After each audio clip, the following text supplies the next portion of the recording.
Hola, buenos días. Mi nombre es Dora Moreno, pertenezco a la compañía Artes Muy Especiales. Soy una persona con discapacidad, adquirí la poliomielitis desde muy pequeña, pero me siento dichosa de haber encontrado a esta fundación, ya que esta fundación me ha ayudado en capacitación, motivación, me ha instruido para que sea ahora una persona que beneficia a varias personas, instruyéndolas en danza creativa en silla de ruedas. Beneficio a muchas personas de la tercera edad, niños y personas con y sin discapacidad. Y agradezco a Artes Muy Especiales, ya que para mí Artes Muy Especiales es un ente de motivación y triunfo a la vez. Yo nunca me imaginé que iba a ser una persona que iba a instruir a otras personas. Ahora los invito a que apoyen a Artes Muy Especiales a la carrera que se estará realizando el día 28, domingo 28 de septiembre en Pueblo Real, Tecpan, Guatemala. Por favor, a todas las personas que nos están viendo en Guatevisión, por favor los invitamos a que apoyen a esta noble causa, ya que es de gran beneficio y gloria para todas aquellas personas que adquieren alguna discapacidad.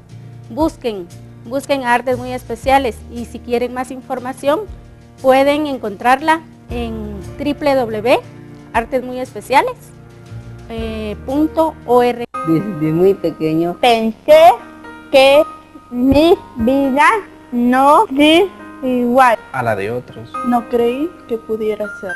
hasta que un día con mi propia fuerza pude llegar a la silla. si podía llegar a la silla. Podía llegar a la puerta. Si podía llegar a la puerta. Podía llegar a la esquina. y si podía llegar a la esquina. Podía llegar a cualquier parte.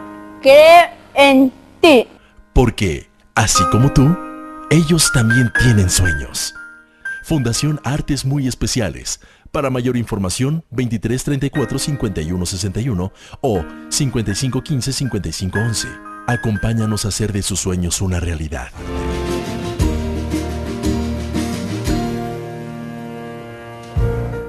Bueno, es la campaña de este mes entonces, de esta gente que nos ha acompañado con tanto cariño, por supuesto, dando a conocer su trabajo. Y nosotros continuamos con más. Es Prensa Libre.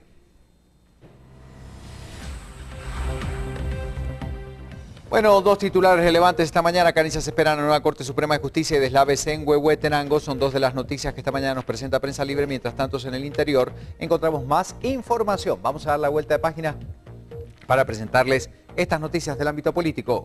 No desperdician tiempo, dice ese titular. Afiliaciones, marchas y visitas ocupan la agenda de los políticos. Ahí vemos cómo representantes del líder presentan libro, protestan contra el Tribunal Supremo Electoral, los patriotas.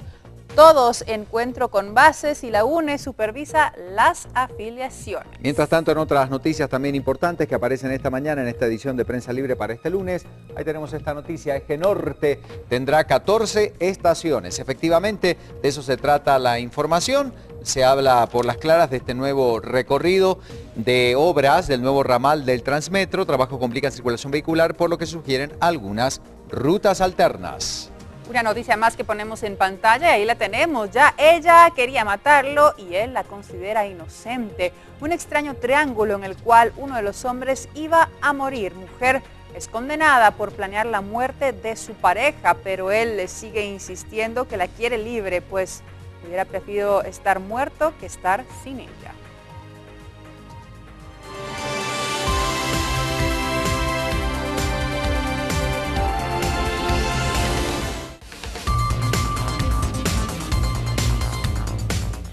Bueno, y preocupados, por supuesto, por lo que ocurre en nuestro país, alerta por el chikungunya, y por eso saludamos esta mañana al ministro de Salud, Luis Enrique Monterroso, para conocer cuál es el panorama y, sobre todo, en este punto de prevención importante para rescatar a toda la gente que nos está sintonizando muy tempranito. Señor ministro, buenos días. Gracias por recibir nuestra llamada. ¿Qué nos puede decir en relación a esta alerta? ¿Cómo está la situación en el país? ¿Cuál es la información de última hora al respecto? Buen día.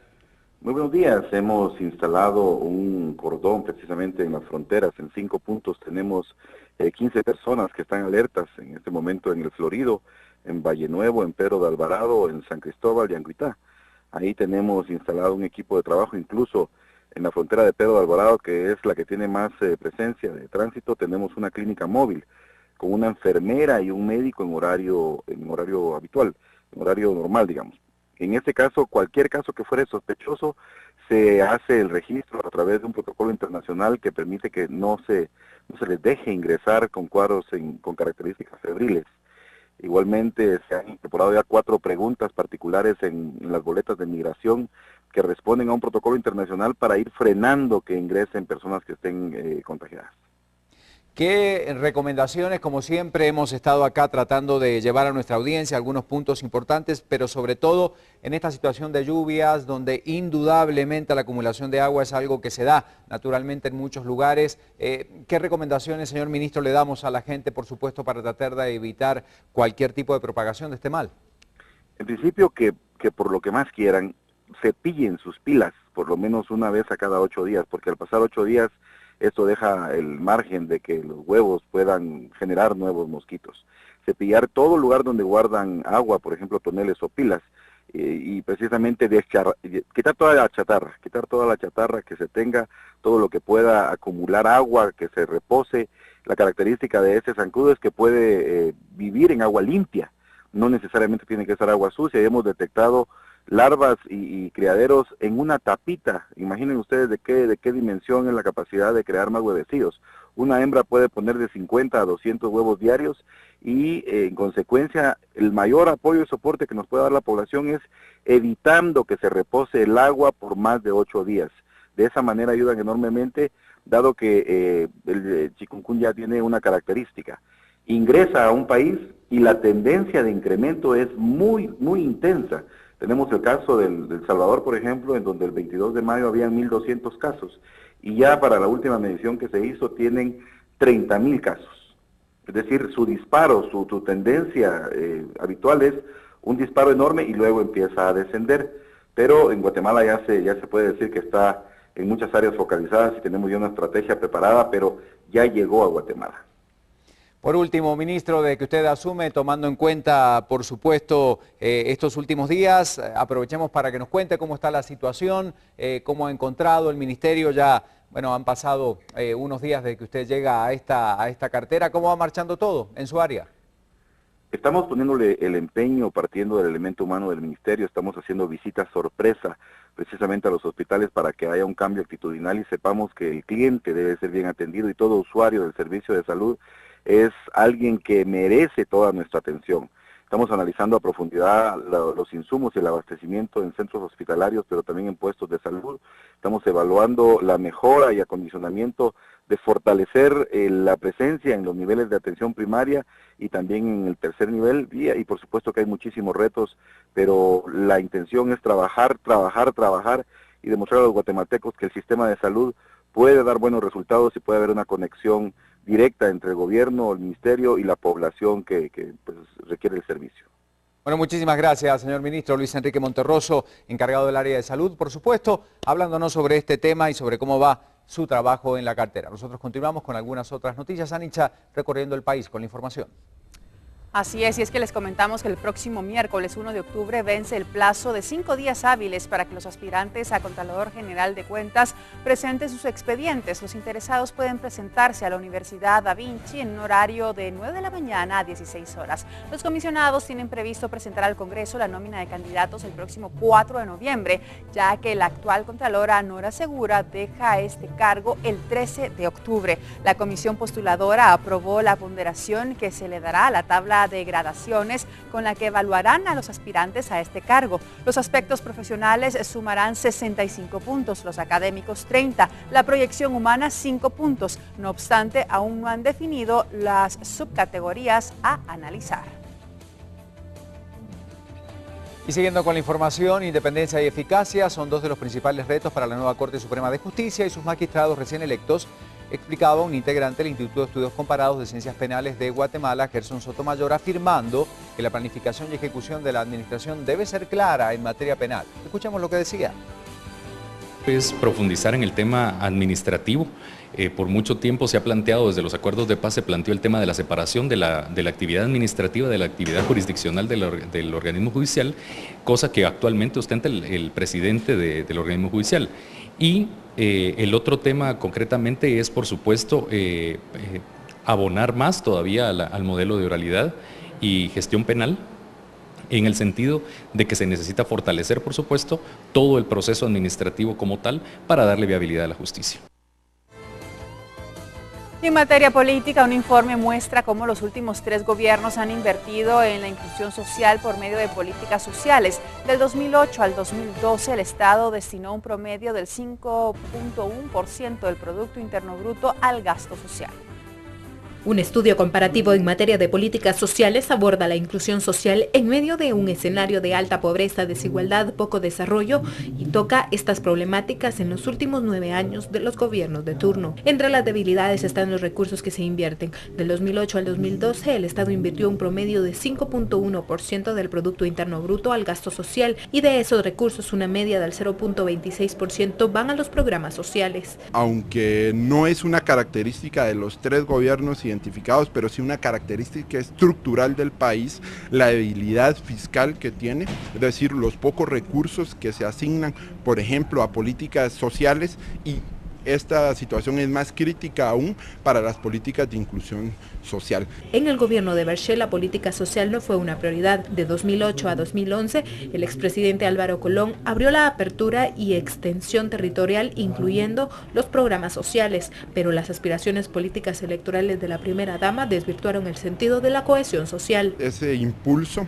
pues se dio en un contexto donde se le relacionó fuertemente con un proyecto político electoral de en ese entonces la primera dama de la nación. Eso generó no solo un rechazo, sino una fuerte discusión y también erosionó la legitimidad de estas políticas. El gobierno actual hizo el esfuerzo de promover la institucionalidad con la creación del Ministerio de Desarrollo Social, pero fracasó en ampliar la cobertura y la ejecución de los programas. Vemos que sí hubo una reducción, las dificultades que ha tenido el Ministerio de Desarrollo no solo para ejecutar sus recursos, sino también para continuar y darle intensidad, ampliar la cobertura de estos programas ha sido débil. El clientelismo ha mermado el espíritu de la asistencia social como instrumento político electoral. El estudio recomienda mantener la asistencia social bajo el marco de la fiscalización y del ejercicio transparente. Esta semana, otra de las noticias políticas que seguirá generando información será el rumbo legal que tomará ahora la suspensión por parte del Tribunal Supremo Electoral al Partido Patriota, luego de que los integrantes de este último presentaran un recurso legal para dejar sin efecto la suspensión. Al Partido Patriota le está costando caro la demostración de músculo político, en donde se proclamó a Alejandro Sinibaldi como precandidato presidencial. La suspensión por parte del Tribunal Supremo Electoral deja al oficialismo la tarea de recurrir a la vía legal para revertir la decisión de los magistrados. Un camino que supondría un desgaste para el PP y para las instituciones, que conocerán la apelación de los naranjas. El anuncio del TSE se dio en medio de la elección de los magistrados a la Corte Suprema de Justicia, elección que se realizó bajo la sombra de los acuerdos del PP y líder. Los recursos que interpondrá el oficialismo estarían en manos de los magistrados recién electos, y la expectativa es cómo resolverán la suspensión de esta Corte, señalada de llegar al Olimpo judicial con el contubernio de la ahora parte afectada. Y un nuevo informe de la Comisión Económica para Latinoamérica y el Caribe sobre pueblos indígenas destaca que en América Latina se ha logrado mejoras en salud, educación y participación política, esto en la última década. Los conglomerados indígenas representan el 8.3% total de la población de la región. A continuación les mostraremos la primera parte de este reportaje especial en donde estaremos viendo cómo están las cifras en materia de educación, tierras y política. En América Latina existen cerca de 45 millones de personas indígenas que representan el 8,3% de la población de la región.